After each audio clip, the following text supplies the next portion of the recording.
Oh, don't mind me. I'm just reading Uncle Nearest updates. That's exactly what I was doing. I don't know if it's what you had said, but I haven't seen like to that degree. But there's definitely some more news updates on the Uncle Nearest thing. Of they finally released the numbers and some other things. So If you go to Shelbyville now, they have which is like the local. They have all the latest stuff on it. oh yeah, oh gosh, now I got it. Now I got. Is it like on their Facebook page or like on like an actual website? I don't know. Mike Hahn sent it to me. Oh yeah. It had all the documents. I think it was on the Facebook page. All right, Shelbyville now. Now, sorry everybody. This week in Bourbon has, or whatever we're on. This all has to wait just a second until we figure this out. We've got breaking news live on the Bourbon Breaking Roundtable. news, I know, right? Actually, this is all from- planned. I'm going to be running the roundtable tonight, so thank you all for joining us. I'm Kenny Coleman. Please do run it. That's when Run I it. thought the other guys from say. Sealbucks. Okay. It says appears insolvent. Doesn't say it sorry. is. It says you missed that keyword there. Appears. That's the Well, they get you with that Yes. marketing hook. Clickbait. Clickbaity. Yeah. Basically, it just says there's a bunch of cash transfers and upwards of like, I don't know, it says like 34 million, 110 million. I don't know. They're trying to figure some things out. So there's still stuff TBD, but there's a lot of good slurry of information coming out there. So we'll leave it at that. So if anybody that wants to give us live updates in the chat, you can do that as well. All right. You boys ready to get at it? Let's roll. Let's do it. There we go. Hey, everybody. Welcome back to another fresh, brand new episode of Bourbon Pursuit, the official podcast of Bourbon. My name is Kenny Coleman. Ryan Cecil here. And no Fred Minnick tonight. Just the original two coming at this. And it's Kind of an because OG Fred is- lineup all around, actually. It kind of is. It kind of is. It kind of feels like Are you talking about one our of the age originals. or how long? Yeah. Well, that's a different portion of it. We're all 10 years older than what it was when we first started this damn thing so long ago. But we're gonna have a good time. I need to say, Fred can't be here tonight. He's flying back and missing this, but it's quite all right. I think we've got a pretty good topic lined up for everybody. But before we do that, I didn't do this last time, so let's go ahead and do a quick round of introductions before we kick it off with my man Nick over here from Breaking Bourbon. Yeah, so howdy y'all. It's been a minute, but glad to be here. Looking forward to is this 115? 115. That is hard to believe. Yeah, I'm thinking about the very first time we were on this. I think we were talking about the bourbon storage experiment before there was a round table. I think I remember as we wrapped up, we were talking about, hey, it'd be fun to get a group of us together and just talk about bourbon from time to time. And here we are. So glad to be here. Looking forward to the chat here. And as Ryan always says, we're the idiots who just forgot to stop, and we just kept going. Somebody's got to take one for the team. Jeez. Like we could have stopped this like 7 or 8 years ago, guys. But I'm glad we're still doing it. It's always great. It'd be a lot less gray. Yeah, a lot less gray. But it wouldn't be yet another roundtable if we didn't have to hear Blake always being perfect and never missing it. So Blake, go ahead and give your thing here. Yeah, the undefeated streak continues. I just wanted to put that out there. And tonight, while I'm not coming live from a different location, I am coming straight off of a basketball game victory. So the playoff run continues for my 12U basketball team. And hopefully I'll be celebrating a championship this time next month. But what's the team? Oh, this one's no team name. They're nothing. They're not like the Wolves or 12, whatever. No, my girls' team is the Jacksonville Pink Jellyfish, which I got a banner made for.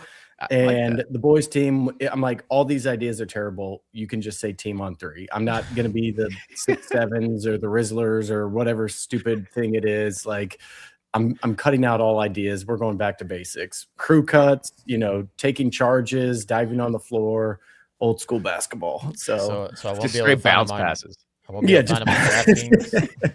If you shoot a 3-pointer, I swear. But yes, from Sealbox, glad to be back.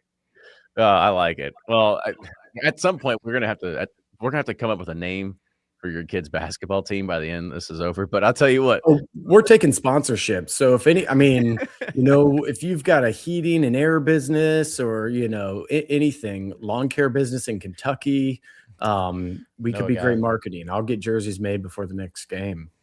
What if you had a prior accounting firm that you ditched to go and let booze the entire time? Do you think they have a little bit extra funds left to buy some jerseys? I still do have a Reber Financial plaque at my office downtown that I refuse to take off the door just because it's still funny to me when people walk in and then there's 3,000 bourbon bottles. Like, what is this office again? So I don't know. Reber Financial could make the cut. I'm pretty sure Sealbox sponsoring kids events is not exactly the most kosher thing, but it could be a joint advertisement. I feel like Reber Financial is like a mattress firm. It's like there's one on every corner. Like there's nobody selling that many mattresses. Like it's a front for something. 100% a front. I've never seen one, and I go to the Jimmy John's or the Jersey Mike's by mattress firm almost weekly. So yeah, you don't see people walking out with mattresses. Like it doesn't exist. So no. All right, and Brian. All right, and I'm interested too, Blake. Is there any NIL that's kind of pushing the players to go to different teams there? It should. Well, that's what you gotta get the deep pocketbooks. So that's where the money is today. So I miss those days a lot, but now it's just bourbon. Y'all know me, Brian, Bourbon Justice, and Sipping Corn. I didn't even know we were counting the numbers of BCRs anymore. So happy to hear this is 115, guys. Let's go. We have to, because somebody said, well, what was on episode number 94? We'll be like, I have no idea, but I'm sure we talked about something. I got nothing. It is true. I wonder why I continue to put a number next to it, but at 115, I don't think I can stop now. Because if we got to 200, we'd be like, well, I didn't know when we were actually there. So we gotta set the marker. How many more? And Derek already said that he's got the team name. You just call it the Sealbockers. So I saw that. I'm like, I feel like that's could be a great logo where it's like the Knicks, but then there's like just a bourbon barrel weaved in there somewhere. I'll get ChatGPT on that one as soon as this is over. It kind of reminds me. What was that movie with Will Ferrell? And he was playing basketball. What was in Along Came Polly? Raindrop. No, I don't know if it was Along Came Polly, but I know what you're talking about. No, not Will Ferrell. That was Philip Seymour Hoffman. Yeah, Philip Seymour Hoffman. Right? No, it's like where like they bring the bear out and Pro-Am or something. I don't know. No, man. Somebody in the chat help me out. Tropic? No, not Tropic Thunder. That's where he's like, line. what do you mean, you people? That was Robert Downey Jr. Oh, because it was the Tropics. Is who Tropics. It was. That's okay. That was the team name. Oh, is it semi-pro? Okay, semi-pro. There you go. Yeah, all right. There we go. All right. I had at least had the Tropics. Yeah, you got that part right. So there, Sealbockers. Wow, we went on a bad tangent there. Well, let's go ahead and let's start kicking off what our topic du jour is tonight. And I had thrown this out because I had gotten a message from a fan regarding on proof. And this is one of the things, and we'll kind of talk about the set the stage of the show of what is the perfect proof. And it's going to go in a bunch of different areas, not only from as a consumer standpoint to what you enjoy, to what the whiskey tastes better at. Is it blended to be a certain proof, or is it proof to, highlight a certain character? But I'll kind of start it off and just kind of talk about what we talk about all the time with Pursuit, and when we had our what we call used to be our magic proof point of 108. And that's because I feel that there is a certain type of evolution that a bourbon drinker goes through. And not only have we talked about when you start drinking it with Coke and then you remove the Coke and you're drinking it with ice and then so on and so forth. But typically when you are drinking any kind of bourbon, whether you're starting, you're mixing, or using it as a mixer, you're going to be in the sub 90 proof range, right? I mean, that's usually what a lot of those bottom shelfers are we're talking your 750s for $14. And my favorite, the one that still is near and dear to my heart, that really led me into bourbon, was good old Kentucky Tavern, the aristocrat of bourbon is what it used to say on the label, and that was my bourbon of choice. We'll say at least 2 decades ago. Now it feels like. But we've always kind of seen the progression where you would start off with a bourbon, usually in that subcategory, and then you start finding yourself more interested in other things. And, maybe you find yourself going to a Maker's Mark or to a Four Roses, and you're creeping up a little bit. You're getting into that over 90 proof point. And then you have something that might be bottled and bond. You get that 100 proof point. You're like, wow, this is something different here. And then you have some of those, we'll call it middle tier things. Maybe it's in the 100 to 115, but that's a very kind of limited window. Once you start hitting that 100 proof point and you really start getting a bourbon, well, at some natural progression, somebody's gonna be like, here, you should try this Booker's. And all of a sudden you're hooked on cash strength, and all you do is drink cash strength whiskey for years. And you're figuring out, well, how far can I take it? And I say that because a little tongue in cheek, because I feel like the bourbon drinker now has seen way more high cask proof than we have ever saw in our lives. And we are kind of really getting into this because of the basically light whiskey becoming a lot more prominent out there. And so 140 proof above seems almost commonplace now, but didn't used to be that way. But you're drinking cask strength whiskey for a while, and then over time you realize, I've got to smooth things down. This is a little bit too rough. I want to have maybe a few more pours with me, and you kind of settle in that maybe 100 and 110 range. The person who sent me this, that he says he finds it more that 90 to 105, and maybe, like I said, perfect proof can be a little bit different for everybody, but this is going to take it again in a few different directions. But I'll kind of throw it to you guys. Do you think barrel proof is the perfect proof? No. No. Okay, there we go. Finally, make me sit on the edge All of right, my seat that's there. a wrap. See you We'll see y'all 116. Cheers, y'all. We're good. The yellow number Well, 116. Blake looked like he was fumbling with his mute button, so I just had to come in and save him. Well, But- I mean, and I think the funny thing is we've probably, like, if we would have recorded this 8 years ago, I think a majority would have probably said, no, barrel proof is the best, because then you can proof it down on your own in your glass and you get to try what, the flavor that's really in the barrel at its most natural form and all these things. And to an extent, some of that is true, but I think really just blending over the last amount of years with different things. And I'm drinking one of my favorite proof down bourbons right now, which is shout out Bikey's Blue, because we saw it a lot with this blend alone, like how much the flavors do change. Like there's a true chemical reaction that happens within the whiskey. There's a science and a process of how to, integrate that water into the whiskey. You get more flavor, you get in just different compounds and components coming out that you start to highlight when there's water added to it.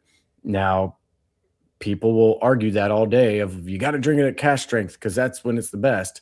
But I mean, I think back to when we all visited Four Roses a long time ago.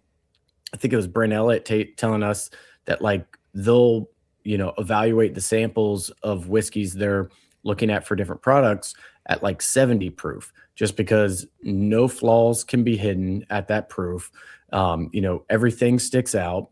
And it's like, if something's 130, even 120 proof, you can cover up a lot of the imperfections of the whiskey just because the alcohol numbs the senses and everything else. So like really proofing it down is where you can like really kind of peel back some of those layers and the whiskey comes through. And a lot of times things just taste better proof down. Like certainly I've had some cask strength bourbons that are fantastic at high proofs, but some of the stuff I'm drinking now, it's just like, man, you want to have a couple pours of something and you don't want to get hammered. That 90 to 110 range is actually really nice.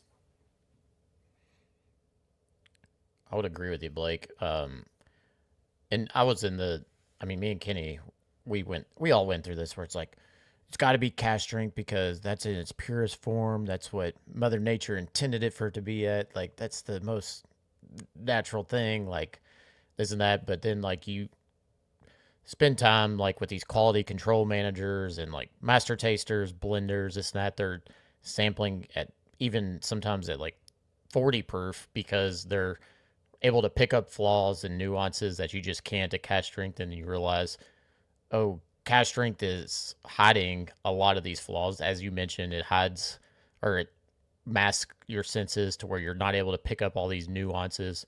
And then also too, like you said, with Bikey's Blue, I saw working with Brian because he obsessed over it. I mean, he was at like 119, then 118.5, then 117.5, then 117, and this and that. And you're like, well, Brian, I mean, as long as you're within a point or two, it's going to be, but you did notice it like throughout, even like a 2 to 3 point. I think a 2 to 3 proof point difference really is where you kind of notice differences. When you're in a point, I don't, it's tough to pick up, but it is amazing. As every whiskey to me has its perfect proof point, and whether that's there are some barrels that are just like absolutely magical at barrel proof, but at the same time, my palate as it's gotten older, I've gotten down to the hundreds. Hell, I'm even drinking like 88 stuff like now just because I'm like, my palate's just been punished for years. And like today I went on a Willet pick and they were all fantastic, but they were all in like the 130, 135 proof, 8 years. I was like, gosh, I'd love just like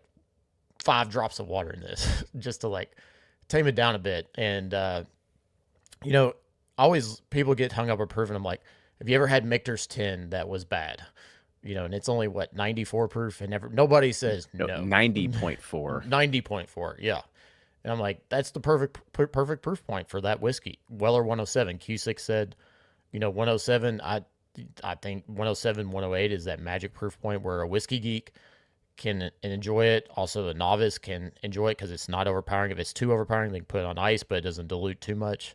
When you get sub 90s and then you start trying to proof it down, it does kind of fall apart. But like what I find fascinating with proof and stuff too is like with Nancy Fraley's doing at Still Austin with the Tanager release, where they were aging or putting water inside of a barrel, then letting that water soak in the wood, then proofing, using that water to proof it down slowly over time, and like all the oxidations that's happening in the water inside the barrel, and then they're using that to proof. It's just a fascinating thing how you can like manipulate flavor just with water and different techniques of adding water. And so that's a long round-winded say of yes, there is a perfect proof point, but it depends on the whiskey.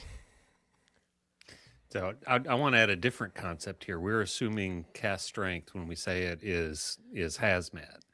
I remember it's probably 2014 or 15, a Four Roses pick of a ground floor OESK that was like 102 barrel proof. Now that's it. If I can say anything is a perfect proof point, it's when cask strength is low, 110 and under. Those have been some of the most fantastic barrels I've ever had.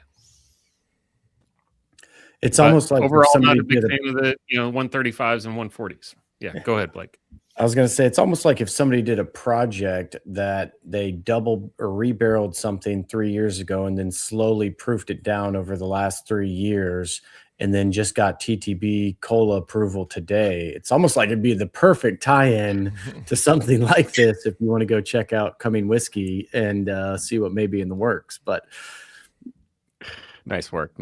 I also want to throw it out. I did misspeak a little bit earlier. So it actually is, Michter's is 94.4. Woodford is 90.4. Yeah, I thought this was fascinating when, the topic came up and we were talking about it.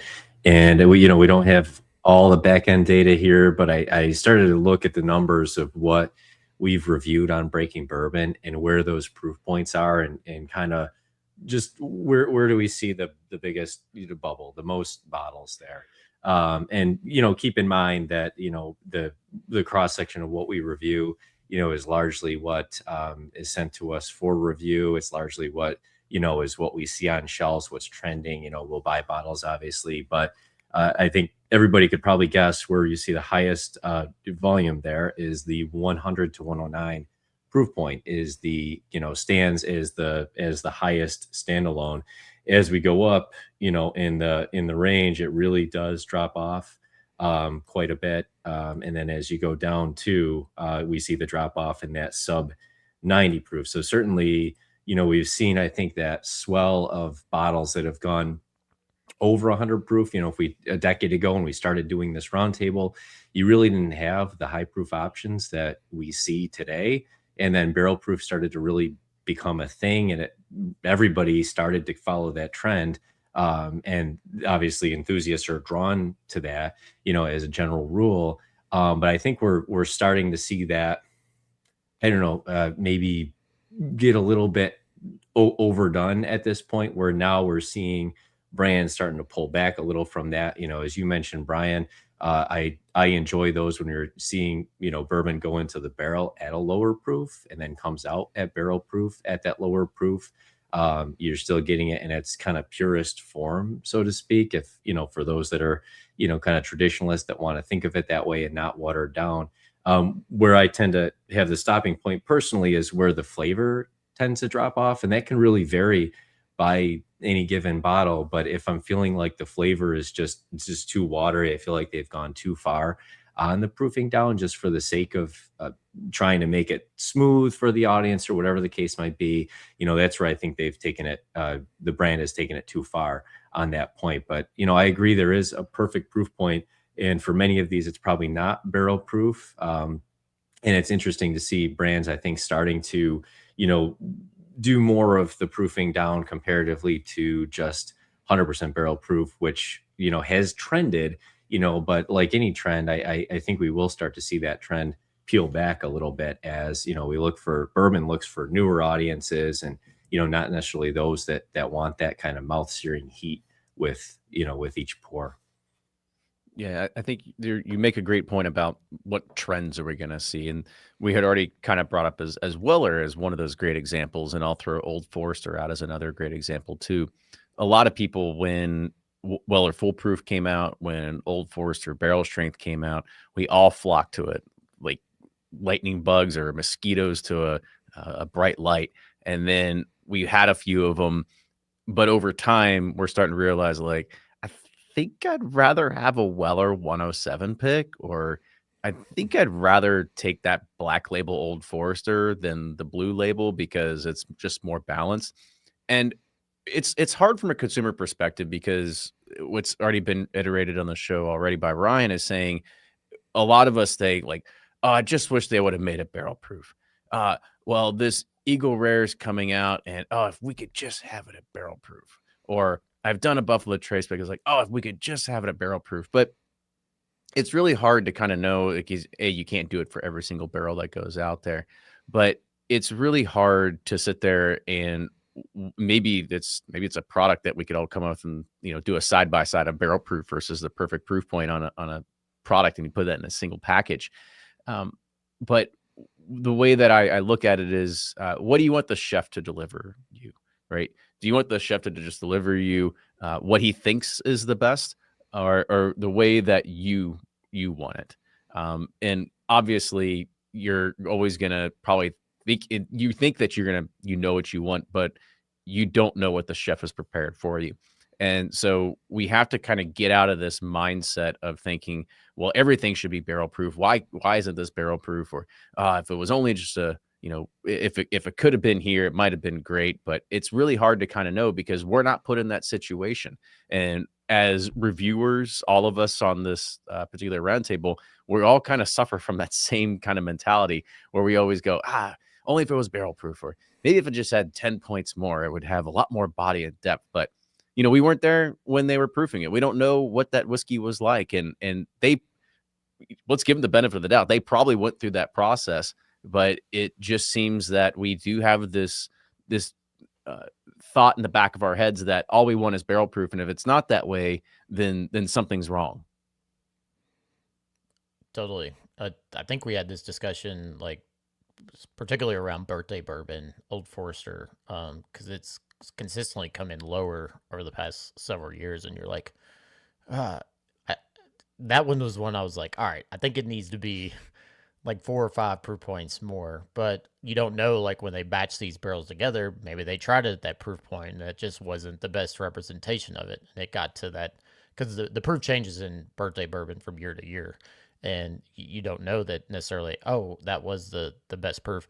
Brian Blakey and I had this conversation with, I think, one of your buff turkeys, Blake. There was one that we were proofing down like a couple points at a time, and like just how amazing it was at different proof points other than the barrel proof version that was. And we're like, maybe we should, as producers, like have like give people guides, you know, like, all right, here's barrel proof, but add this many drops to get it to, say it's 121, to get it to 119, and you can experience this. Or if you add this many drops, it gets you to 115, and you'll experience this.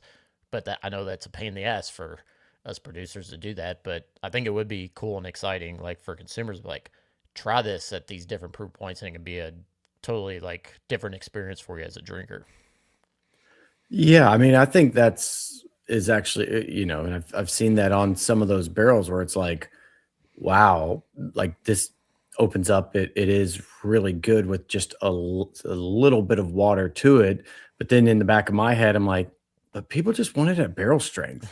Like, Yeah. and it's still really good there. Like, it's not bad. Like, you're not saying it's like, but it could be slightly better. I remember talking with 15 Star, and they were always big on the blender's proof, and essentially they worked it down to the flavor proofing of things. And I remember thinking like, man, you've got like 15-year-old Kentucky bourbon, just roll it out at cask strength and everybody's going to go crazy for it. And then the more you try it, like, wow, that's actually really good. Like, and you start to come around to it. It does feel like, and somebody put like a lot of this is just whiskey nerds wanting it. That's a small part of the market. I think there is something to it, but I think like the connoisseurship side of things is starting to move towards that a bit. You know, that's always been a thing in really good cognacs and Armagnacs and other spirits. Obviously, Scotch is primarily at 80 proof, where us whiskey nerds just wanted it super high proof. But I've had people over recently, they're like, hey, I'm just going to run home and grab some bourbon. I'm like, why? Like, I just want something lower proof. I'm like, I've got a 110 over there. They're like, that's not low. Like, they want Basil Hayden at 80 proof, and that's where they drink it at. But I think it is starting to balance out a little bit. You know, I know in the predictions we talked about some of the hazmat stuff dying out and all of that.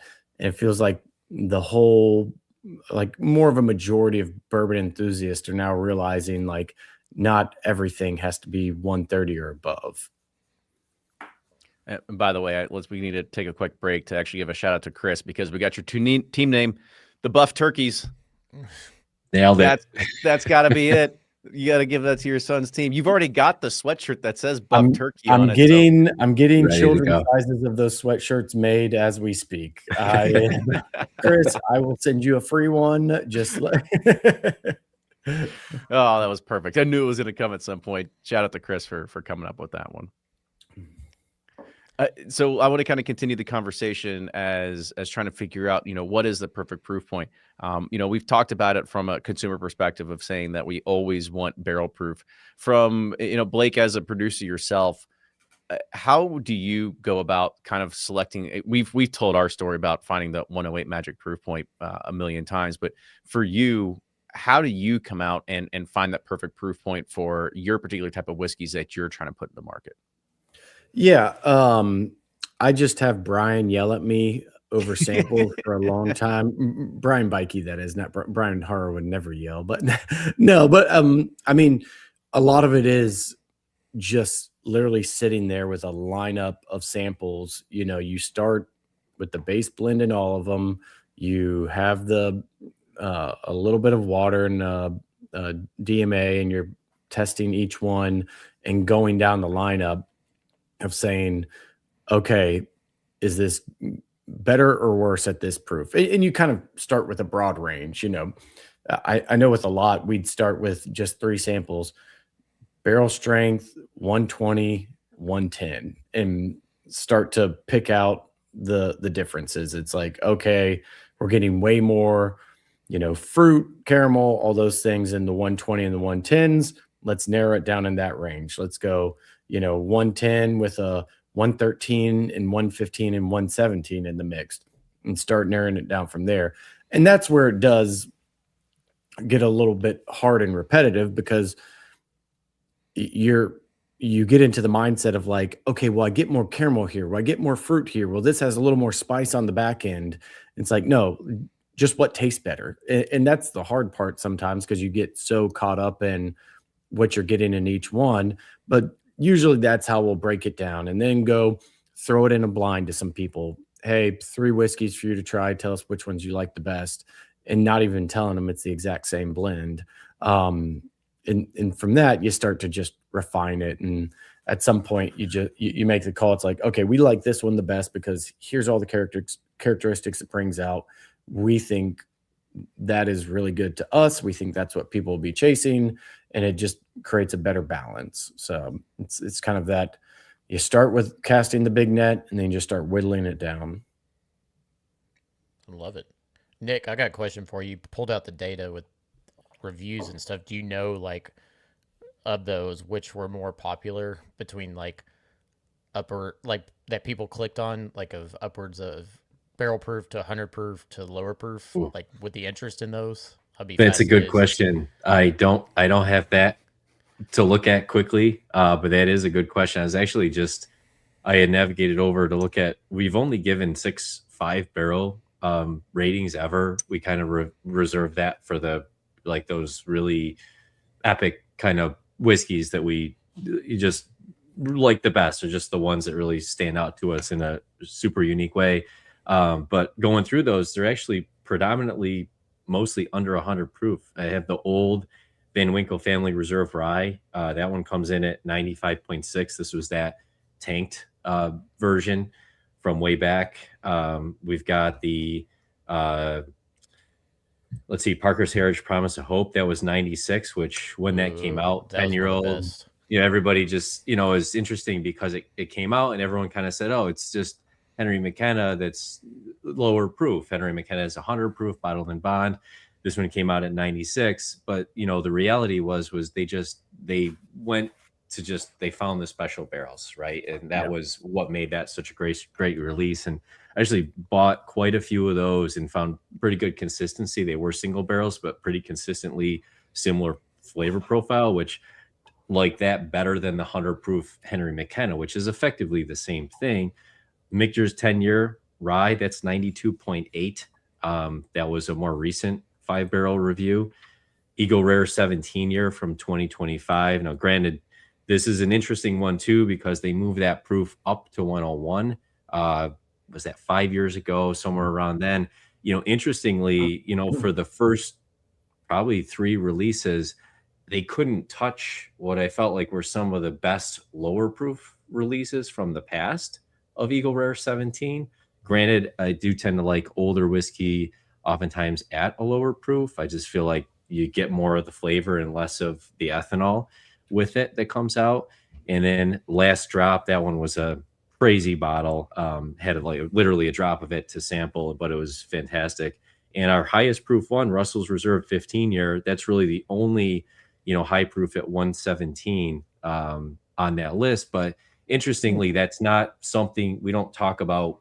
Oh, the proof has to be this for this rating, or what does that cross section look like? We do a little bit sometimes discuss that idea of, is it getting a lower rating because it's a lower proof? Where's what would make it better, etc. But that's our top tier in those categories are generally around 100 proof or lower, which is kind of interesting. You are doing a service to the community, sir. I know. Someone's got to drink the bourbon, guys. I just want to see the data you have. Data, yeah. Oh my! The data you have. I mean, this is valuable. This is next level value that you are finding in Breaking Bourbon right now. I mean, this will guide distilleries for the next 10 years. I want to know how many 3.5 barrels you've given out. Take a guess. 10,000. So Kenny and Ryan, have y'all seen it? I mean, I know the triple mash is 88 proof. Yes. Well, yep. And did you see when you're blending that you had to play with different components. You know, for those who don't know, the triple mash is made up of 3 different bourbon components: one from Bardstown Barrel Company, one from a Tennessee distiller, not Dickel, and one from New York State in Finger Lakes Distilling. So did you see, as opposed to like the 108, which I imagine, you know, you get more body, you get more, you know, spice notes, some of those forward front flavors that bourbon drinkers love. But when you proof it down to 88, is it just the exact same blend of the barrels, or you have to kind of tinker with? Yeah, so we pick our boldest, like spiciest, like oakiest, like the biggest, boldest barrels because they stand up to the water the best. For our barrel proof versions, I try to find the cask strength version or barrels that are just like really solid at cask strength. Like they don't need water. And then like for the 88s and somewhat the 108s, I'm trying to find stuff that's really big, bold, in your face flavors that are just too powerful at cask strength, but you put water into them, they can hold and stand up to that water. Good question, Blake. You know, I wanted to dovetail on something that Nick had mentioned because Russell's 15 was a great example. Let's take Eagle Rare 17. Let's take Saz 18. Let's see, Blade and Bow 30-year, Elijah Craig 23-year. What's a commonality you see between all of these high age whiskeys? Right, much lower proof point. You don't typically see anything other than probably Stagg or William Llewellyn. Like, I mean, kind of give me some ideas here. And sometimes maybe like a William Heaven Hill 19-year, but it's kind of one-offs. But you don't typically see a whole lot of high age statement barrels or cask strength whiskeys that are coming from a lot of these big distillers.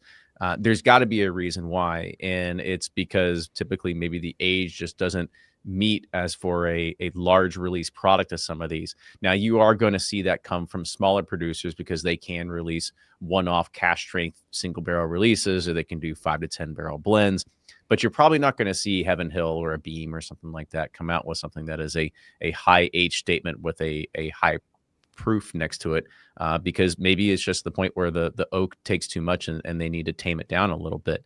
I'd love to kind of get your all's thoughts on that one as well. I know firsthand, I tried Elijah Craig, back Mike Sonny, who was head of quality control, rest in peace, but I went with him to pick Elijah Craig barrels. We tasted through them in the lab, and 90% of them at barrel proof are undrinkable. They're just so tannic, so hot, like just really bitter. A lot of them they reject. They put them into Evan Williams Black Label, but you're exactly right. They have to proof them down because it just opens up this array of flavors that you just can't experience at cask strength. And it is wild. It's funny you mentioned that like the antique collection, the only other place I see it consistently is Willett Family Estates, where you have like, I had one today. It was a 25-year-old rye that was at 119 proof.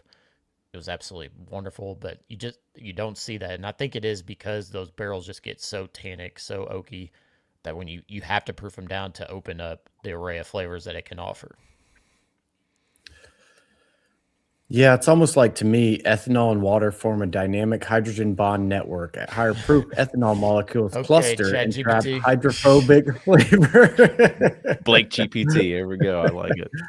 If I'm just thinking off the top of my head, that's what came to mind. But no, and it is when we pull it back a little bit. I mean, all the big releases we're talking about are proof down. I think it was Kenny or Ryan said, like, nobody's complaining about a Michter's 10, which is under 100 proof and probably one of the most consistently good pours. I don't know, 2026 prediction, the year of proof down bourbon. I think, I guess we're kind of already seeing that, but the days of just chasing and I still get the point of, that's fine. Still give it to me at cask strength. I'll proof it down myself and drink it where I think it is the best and most elegant pour. But see, here's the thing: you won't do it, and I'll challenge you. I know there's an idea that most people will. Do you order from Hello Chef, or do you just go to a restaurant? No. And this here's the thing: I think it's a mental thing. It's like people say, like, "Oh, give it to me," like I'll do it. But the reality is, I don't think you will. And I'm not talking, Blake, to just necessarily you. I think that it's for everybody that says this in their head, that says like, I'll figure out the perfect proof point. No, you won't. You know what you're going to do? You're going to go ahead. You're going to get that barrel proof. You're going to try, be like, oh, this is good. And then you're going to maybe add a few drops of water one time. You're like, oh, okay, this is pretty good. But then you go, you know what? I'm not going to add more water. I don't want to ruin this experience because I paid $300 for this bottle, and I'm not going to, if I paid $300 for it, I'm not going to go and like start putting water in the whiskey, right? Maybe it's not 300, maybe it's even 150, depending on what your budget is. I just think there's a mental block there. I don't think people actually follow through with it and try to add water to the whiskey because you paid so much for a barrel proof expression. I think that's a good point, Kenny. And I feel like to a degree, I felt like it probably downplayed good high proof to some extent, which is not the intention. I think with the higher proof stuff, what you're also seeing is those are ones that kind of get filtered out. You know, they're the really small releases. They're the one-off single barrel expressions. You know, those are the ones that just aren't the big volume mass produced bottles. And so, you know, as you get deeper and deeper into bourbon, you know, you tend to have these collections. If I start to go through some of my highest proof stuff, you know, I find that a lot of them are single barrels or one and done kind of releases from that perspective, where, you know, they just continue to add to that. But, you know, are those going to be, you know, ones that can be reproduced at that same level? You know, I mean, just thinking of an older one, right? You have King of Kentucky, you know, that's old, that's high proof, that's absolutely fantastic. You know, granted, you know, they're trying to expand that expression to some degree, but look, that is not going to be a mainstream, everyday available expression to that end, right? So, you know, I think to some extent, you know, when you do get into these really good high proof whiskeys, they are the one-off, just the special barrels that somebody felt, hey, this is best this way for whatever reason. Or then if you start to say, hey, I want to play into more of a volume and doing these bigger batches, you do have to find somewhat of a proof, because you're not going to necessarily find, I think, that perfect high proof blend. I mean, those like barrel craft spirits are tremendous at doing that, but I don't think that's something that's repeatable across the board with the level of detail that, for example, they get into on an ongoing basis, that bigger producers are going to be able to do and hit the market with something that's going to be appealing to everybody. Here's a concept or an idea. If you're a P Club member, please join in the chat. Would you like a 3-pack or 5-pack from Kenny and Ryan where it is just labeled 1 through 5? You don't know what's in it, but it's the same blend at cash strength 120, 115, 110, and 105. Or you could spread it out even more. Go from cash strength to 90 proof and let them try. Sign me up. It too. Take the money. Why would just send a barrel strength expression and then a bottle of water with it, and they can figure it out on their own? Because they can't. Because they wouldn't do it, right? They wouldn't do it. You got to do it for them. It's a blind tasting, Kenny. Yep. And then you have a vote where they say, I liked sample 3 the best. No, I liked 1. And you see where people land. Now, you're going to be able to tell the difference between cash strength and 90 proof just by tasting it. But see, there we go. Oh, you see, sales rolling in. You're welcome. I was going to say, I can hear the Shopify dings just going right now. You can take over processing and bottling for that project. Blake. You can find it on steelbox.com tomorrow. I'm stealing their logo. Yeah. And Blake's going to get his 20% doing nothing. But I think I think adding water or ice depends on, after you've tasted it the first time, cast strength. Does it just absolutely torch you, or is it that beautiful bottle where at 120 something, 130 something, it's drinkable? You know, it masks the ethanol. There's some magical, really, really high proof bourbons out there that you can just drink. And others that you're like, shit, I need some water. So I think that's what it depends on. I'll use water for those, and the ones that I know are just gorgeous, I'll stick to them cast strength. So recently I got out of my grandmother's liquor collection like a bunch of dusty bottles. Now there's some old stuff, but there was a lot of stuff, like I have this 1996 Old Forester and Evan Williams 10-year-old 1783, and they're at 86 proof. 96 proof.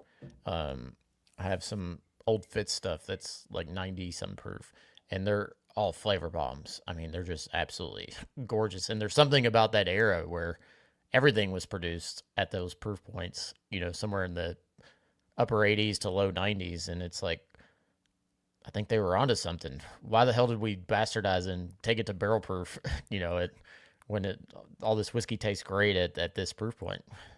Well, I think a lot of that is they're probably going into the barrel at a lower entry proof too, which helps. But Brian, to your point, do you think we're at the point now where now it's not special barrels going into all barrel strength stuff? And that's why, like, for a while, if you put it out at barrel strength, like Stagg and William LaRue Weller, they had to find the special barrels to make sure it shined there. And now we're kind of hitting that era where it's like barrel strength sells. Let's just throw whatever barrels we have in there and hope and it'll taste good, but it's not like truly special barrels that we're putting in barrel strength releases. I think it's not only the latter. I think it's a glut is going to have more and more and more and more cast strength bourbons. Even though the market might be kind of the pendulum swinging back and people are like, all right, give me something in the 108 to 111. We're going to see more and more cast strength bourbons, whether they're good or not, just because it moves inventory quicker. You got to empty out those warehouses. So it used to be special, and I don't think it is anymore for most barrels. For most barrels. What about if you put in apple brandy and then season it with cinnamon? I wanted to talk about this. Then you back up the truck and you get really. We made this whole episode without bringing up that or the other hot topic of like a Bardstown redesign, and thought we were going to make it through the entire episode. No chance. What was a great Booker's Rye cast strength release that went down as one of the most epic of all time. Now it's just going to be like a competitor to Fireball cast strength. I'm still here to drink it. I like to try it, but I want to hear your all's opinion. What if it's like one of the best things you've had in a long time, and it's like whiskey of the year? Can you consider that it's infused with cinnamon or whatever? Well, it's not. It's a distilled spirit specialty because they've used outside things, right? It's still whiskey. Now, is it bourbon? Not by class. Well, it's still whiskey by class. It's just not a bourbon by class. Well, let's just say it's like the best thing ever. Can, influencers, reviewers, this or that, do you think they would say, or do you think they would like have the humility to say it's whiskey of the year, even say it is like that quality of good? I'm just curious, like how people would you make an Amburana a whiskey of the year? Because that was your favorite for 2025. No, that wouldn't qualify ever. What about honey? What about honey finished? Maybe. What's to be determined. Yeah. What's the difference in a honey finished and adding cinnamon sticks? No, I agree. I mean, so like, I'm just curious. I'm not saying that it is. I'm just curious if it were, and I'm just curious if people would be willing to say, "Oh, this was whiskey of the year," if it was that flavorful. I don't know. I'm just fascinated by it. 11 months, we'll find out, I guess, right? Yeah. Yeah, I think there's still that's a TBD thing, but who knows? Maybe they will start a category rush of something else, and everybody's like, "Well, if Bookers can get away with it, why can't we?" So who knows? It's a new way to get rid of inventory. They sure do. Let's go ahead and flavor it out. So there's a few more questions in the chat. I'll kind of throw at you. Rye versus bourbon. Do you think rye versus bourbon has a better sweet spot? I would say rye shines even brighter at lower proofs than bourbon at times. 100%. I was drinking the Sazerac 100 proof. I'm like, it's good, but I'd still take the Sazerac 90 or whatever the normal baby Saz is at over it. I don't think it elevated anything by adding 10 points. Yeah, I think this is it's a combination of age as well with it. I think if it's a younger rye, proofing down a little bit, but man alive. Remember those 12, 13-year MGP ryes? Those were really good 95.5s that came out at one point. Yeah, and Van Winkle Rise, Nick mentioned, they've always consistently been my favorite to line up in that low proof point. But speaking of Sazerac Rye, I was at a bar the other night and had the full proof versus the 100 proof, and I thought the 100 proof just absolutely smoked the full proof version of it. It was so much more flavorful at 100 proof. I think Ryes can definitely be proofed down and reach that perfect proof point.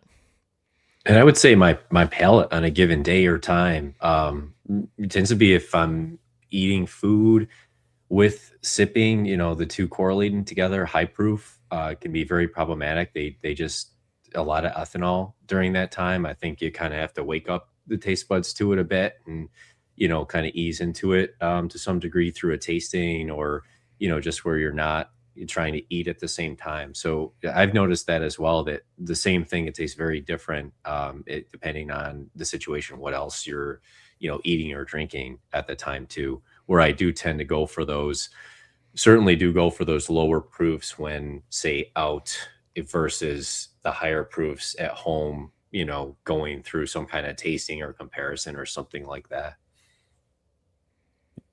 Yeah, that's definitely true. And I had a few spirits for the first time. There was a 95.5 rye. It was a 10-year at 100 proof, and it was beautiful.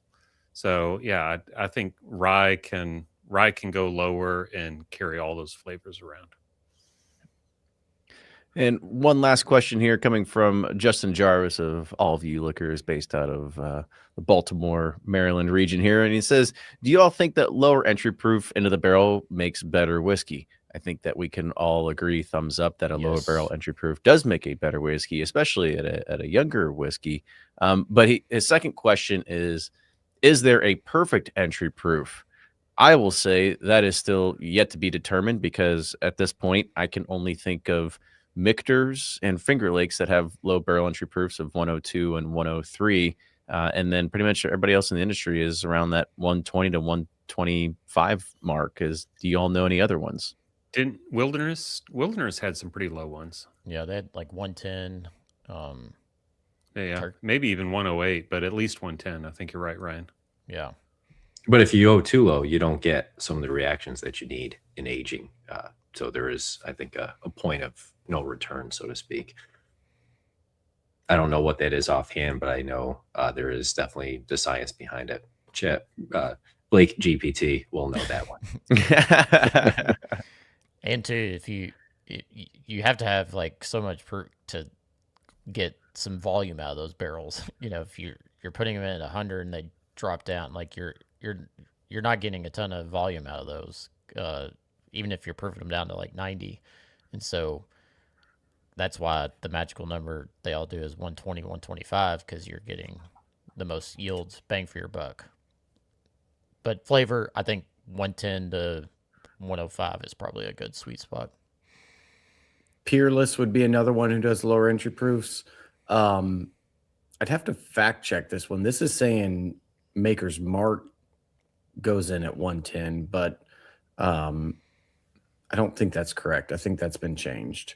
Wild Turkey 115. Man, it's pulling up a Fred Minnick story. Where's Fred when you need him? But give us a history on proofing. But I mean, I think there is something to anybody who's drank bourbon that's more than 40 years old. They were using lower entry proofs. You definitely get more butterscotch, and that's just there's alcohol soluble compounds in the oak. There's water soluble compounds in the oak. Typically, the vanillin and the caramels are more water soluble, so you're going to extract more of those with a lower entry proof. And kind of what Nick said is like, you can't go in at 80 proof because you don't get the interactions with everything going on. But a lot of times the higher entry proof is just because of the accountants of what you get from the production and what can go into a bottle afterwards. Yep. The tax guy always wins, right, Blake? Blake GPT for the win. Yeah. So I believe Makers is 110 too. You were just talking about that, Blake. I think that's where they go in. Yeah. Well, I guess that's the next thing that, whoever wants to run for it first, either Bourbon or Breaking Bourbon, who wants to come out with the Excel spreadsheet that can say what's everybody's barrel entry proofs. And that way it becomes the de facto internet standard that everybody's going to go and look at too. Do it in Microsoft Paint. Yeah, there we go.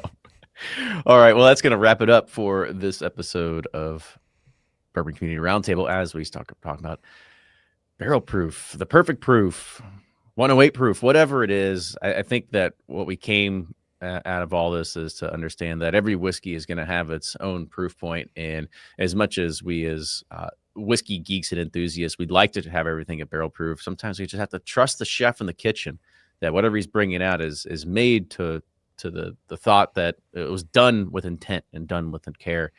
But who knows? Maybe this will spark something where we'll start having those 5 sampler packs come out with different proof points to make Blake happy. But who knows? It could be for the future. But let's go ahead and do some sign-offs. Nick, starting with you first. Yeah, so Nick from Breaking Bourbon here. Always fun to be on this roundtable. Probably didn't say it before, but honestly, however you drink your bourbon is perfectly okay. I know you guys have a lot of listeners, and people that are new to it, don't start over 100. Start lower, start with the cube, all of that, and work your way up to the higher proofs. And I think that it maybe goes without saying, but I will say, things that we might rate highly that are higher proof. Sometimes people ask me to try and they don't like it at all, and it's really just because they're not used to a higher proof like that. So perfectly okay to put a cube in or stick with the lower proofs if that's where you're at with drinking whiskey. But always fun, always great time. Good seeing you guys and great chat. So cheers, y'all.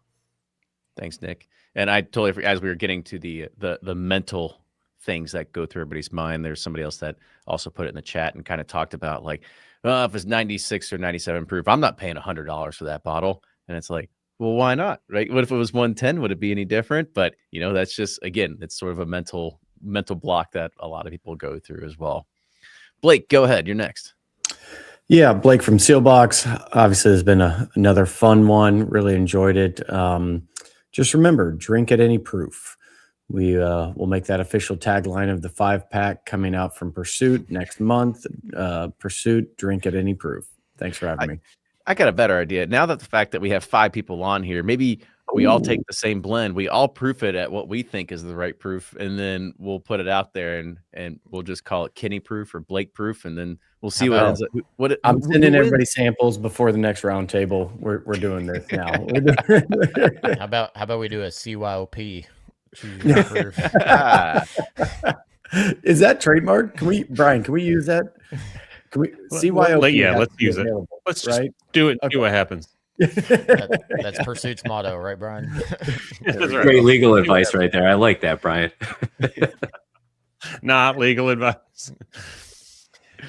All right, Brian, go ahead. So I'll sign off, but before I do, I am totally backing up the truck to either of those 5-pack ideas.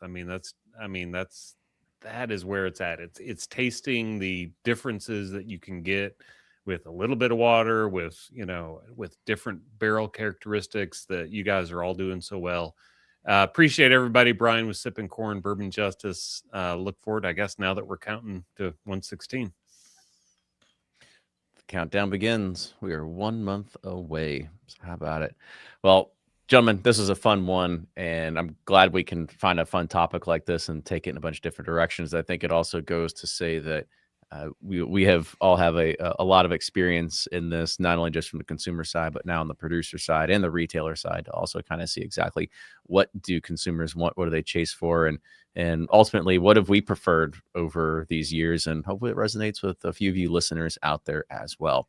But make sure you follow all these guys on all their channels. Make sure you go and catalog everything from Breaking Bourbon and start digesting all that data and start filtering that into all the GPTs out there. So it's going to make it a lot easier for research for us to go find in the future.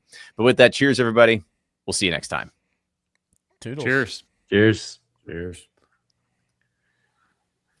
Let's see. There was another question in the chat. Nick had said, have you all tried the Woodford Double Oaked at barrel proof? Didn't they just come out with that as their new? That's their new. Yeah, we did new a expression. barrel pick of that It's really good, but it's barrel proof, but they proof it down before they go into the secondary barrel. Ah, So then they just don't proof it down again to whatever. So it's still Wait a minute. So you're telling me that the entire time we've been doing our double oak release, we could have been calling it barrel proof? Yeah, we Yes. haven't talked about that. There is no Barrel proof official fuck. barrel proof class. barrel. Yeah, Barrel if you're proof doing a isn't second defined barrel, term. yeah, it's The whatever Wild you put West. it in it. Yeah. That's bullshit. Well, now we have a barrel proof double oaked. So The whole time. Like, The what whole do they time. what do they put it in this? What do they put it in the toasted barrel as? It's like 110 or something. So they give 'Cause- you a 110-ish barrel strength when it Yeah. really would have been 125. Well, yes, but for the regular double oak barrel picks, they would have been at 90 or whatever it is. Hold on, I can tell you. Let's see. Yeah, 'Cause that's that- like 90.4 or something. That's really low. Let's see. So our barrel proof was 96.39. Oh, For the double oak? Mm-hmm. Okay. So it's not really barrel proof. They're pulling a fast one on us. It came out of the barrel at a proof. It's barrel proof. Ah, man, this is. Oh, we should. I think we should. Maybe it's we 100, should but talk about so this. they may dump the barrels, do a big blend, proof it down to 100, then they put it in the secondary cask, And then let it whatever age that for, comes like, out at, yeah. 10 to 16 weeks or something. Then whatever it's at there, that's the barrel proof. Oh, but that's not barrel. and it changes that dramatic. So that surprises me too. That in 10 weeks' time, Well, I think a Can lot move. of times you have that proof getting soaked into the wood quicker, depending on the time of the year, from what I've been told. And I mean, 4 points is kind of a lot to drop Yeah. in that time, but yeah. We've had them rise in in the summer. We've had them rise up to 4 points in proof. Putting them in at 108, put them in the barrel, but that's through the summer. But I've never seen them drop that fast. But ours Justin are says they're proofing in the secondary barrel. I don't know. interesting. yeah, it's still barrel proof. Just depends what barrel you're talking about. That is horse shit, but whatever. Well, because I mean, the one that got approved or went on Coming Whiskey today called Echo. And so I've been proofing it down in the barrel for 3 years. And then I did a deep dive. I'm like, we could call this cash strength, but that seems a little Disingenuous. disingenuous about it. But I mean, honestly, in our 17 year, I want to take like 2 of the barrels, proof them down to 50, and then blend that in with the rest of it, and let the barrel sit at 50 proof for 2 to 3 months, and blend that in with everything else that's cash strength. So it is kind of proof down, but it's proof down in the barrel, and that could even be called cash strength. Now we wouldn't call it cash strength, but yeah, it's a Why not? pretty. I mean, at this point, Mm. anything flies. I'm fucking done playing by the rules. Yeah. That's what I like to hear. So why are you doing that, Blake? Are those 17 years just empty? And you're like, I gotta do something with it, or Well, no, it's kind of the thing of like I've tasted the proofs I've tasted the barrels at lower proofs, and I think they just taste better. So you're gonna proof them down to 50 proof and then blend them into a higher proof yeah, batch. Got it. That's so pretty you'd cool. still end up at like 108, 110, but And you call it batch proof. batch proof, or Yeah. I'm calling it Kenny proof. I mean, at this point, I'll take it. Let's figure out how we can. And that's the thing. I'm not mad about it at all. Obviously, it's whiskey, and there's a lot of gray areas to play in. It's just, I don't know. I'm very ones and zeros when I look at this, and I'm like, well, cash strength is cash strength. That's what it should be, right? And apparently that one got pulled from my eyes. No. Well, don't get Kenny started on refill barrels then. Yeah, well, I mean, at this point, we might as well add a little bit of GNS and and then just add a put in little a barrel cinnamon and then barrel proof whatever, right? I don't know. Yeah. I'll start Well, asking ChatGPT to give me some names for stuff.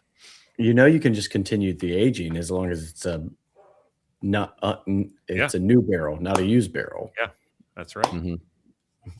Yeah, but y'all reuse some of the double oaking barrels, right? What do you mean? We use one time. Yep. Yeah, Staves, one time. right? Yeah. Well, we take the blend, we dump it in the tank, then we take the tank and we dump it back in the barrels, and then we add staves to the barrels. So, how many oaking do you want to call it? I don't know. Blake proof. I like it. They can't sue you if they call it Blake proof. Gonna get a new amendment made to the label. TTB. The regulations. Mm-hmm. Yeah. All right, I want to go ahead and end it. Thank you, everybody, for hanging on, talking with us. This was a good time, and like I said, we'll see you in about another month. Cheers, y'all. Cool. So add some oak soup.